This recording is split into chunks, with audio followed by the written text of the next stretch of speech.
Sports world, what's going on? It's Scripture Stalk.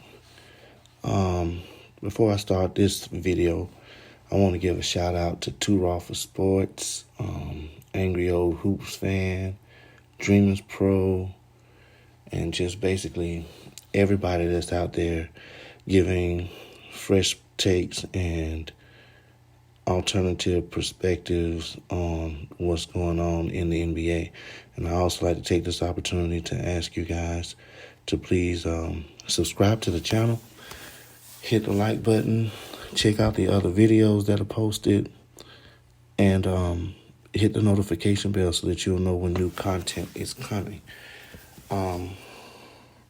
So today I was perusing Facebook and I came across a post that says, why don't people refer to LeBron as 37-year-old LeBron? Why do they always say LeBron in year 19? And basically the post goes on to say that because at age 37, LeBron is not doing what Jordan did at 36. So I went back and I looked up the stats, and it's actually age 35. And that was Michael's last year as a Chicago Bull. And he was 35 years old. And when LeBron was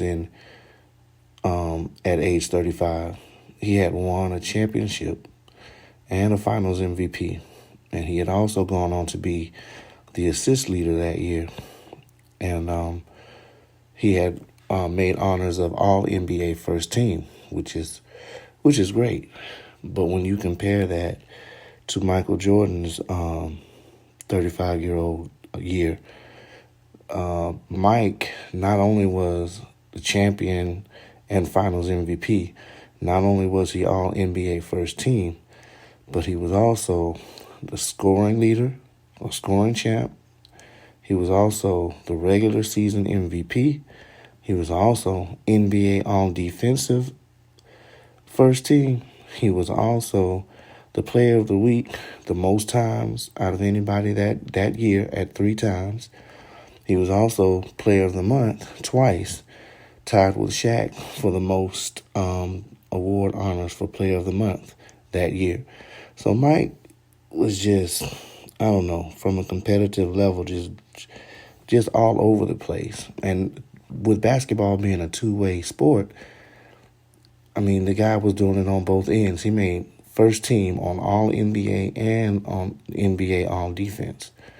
And that reminded me of a video I saw, and I posted the link in the comments, which basically compares Michael's career to LeBron's career. And I want you guys to check that out. But basically, when you look at the stats, I mean, and put them into the proper context, there's just no comparison between LeBron and Michael. And it just lets you further know that all the things that you hear from the Nick Wrights of the world and the Shannon Sharps of the world, that all that stuff is fabricated. There are basically 1, 2, 3, 4, 5, 6, 7, there are 8 categories: points, assists, rebounds, steals, blocks, field goal percentage, free throw percentage, and turnovers. And Mike leads in all but 3 categories, and technically he ties in one category, which is field goal percentage. And again, you got to think about context, because if you're just looking at the raw numbers, and this is what Nick Wright would look at, Jordan has a 49.7% field goal percentage, and LeBron has 50.4%. But the video does a great job at putting those percentages into context, whereas most of LeBron's shots come from 0 to 3 feet, and Jordan did a lot of posting up and mid-range shooting.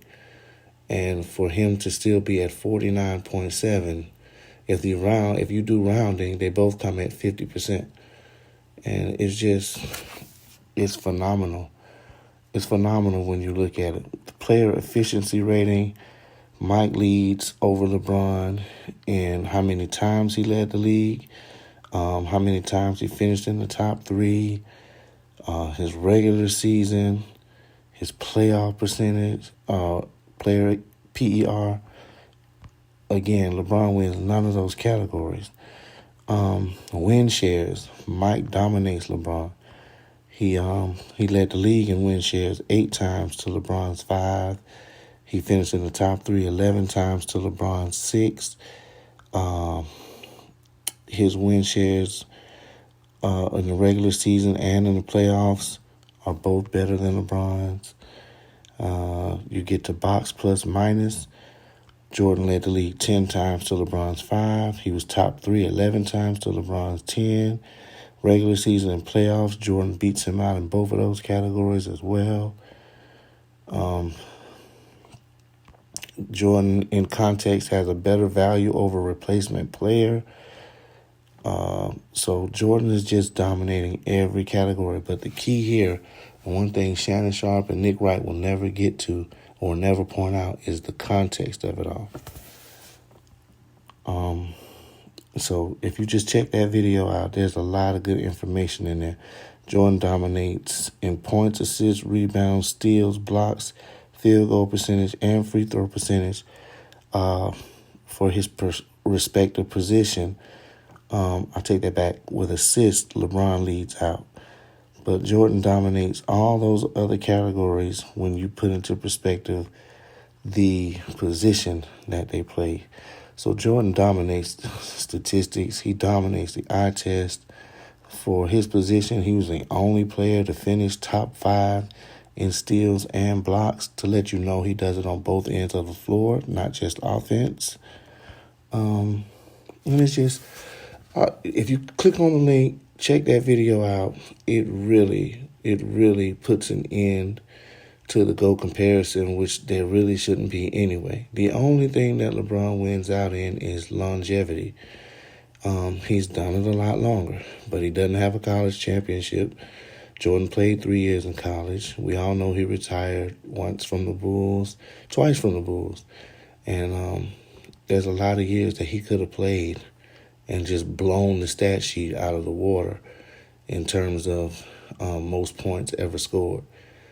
You just look at their points per game, and that lets you know, even with the number of playoff games being shorter than what LeBron had to face. So I was just going through that today, and I thought I would share that with you all. But again, hit the like button for this video. Make sure you subscribe to the channel, please. It will really help. I left links in the comment section for donations if you want to help the cause. And make sure you share this channel with others, and check out the other videos that are posted, and leave me some thoughts in the comment sections about what you think and about what you'd like to hear discussed in the future. And I will check you guys later on.